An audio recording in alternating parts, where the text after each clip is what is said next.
When Henry II took the throne in 1154, England was in disarray. A brutal civil war known as the Anarchy had left the kingdom fractured and lawless.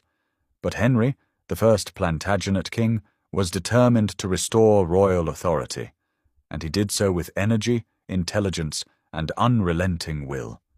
Henry wasn't just King of England. Through marriage and inheritance, he ruled over vast lands stretching from Scotland to the Pyrenees. This Angevin empire made him one of the most powerful men in Europe. But his greatest legacy was not territorial, it was legal. Henry revolutionized England's justice system. He sent royal judges across the kingdom, established common law, and created procedures that brought disputes under the king's control rather than local barons. For the first time, law in England began to look national, consistent, and, crucially, accountable to the crown.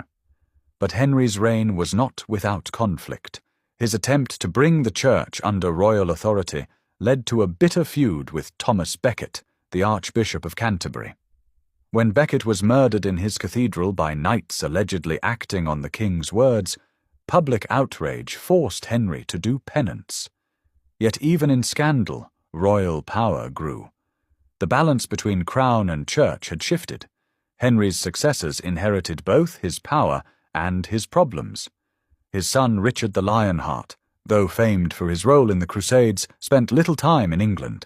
He drained the treasury to fund war abroad and left governance to his ministers. When Richard died in 1199, the crown passed to his brother John, arguably one of England's most notorious kings. John's reign was marked by failure.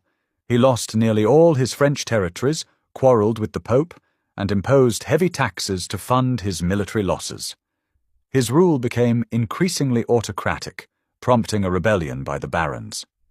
In 1215, at Runnymede, they forced him to agree to a document that would become one of the most important in English history: Magna Carta. Magna Carta, Latin for Great Charter, was originally a peace treaty, not a statement of liberty. But it established a critical principle. The king was not above the law. It promised protection of church rights, access to swift justice, and limits on taxation without consent. Though John tried to annul it almost immediately, the charter endured. Reissued and revised by later kings, it became the foundation for constitutional government in England and beyond. The Plantagenet dynasty would continue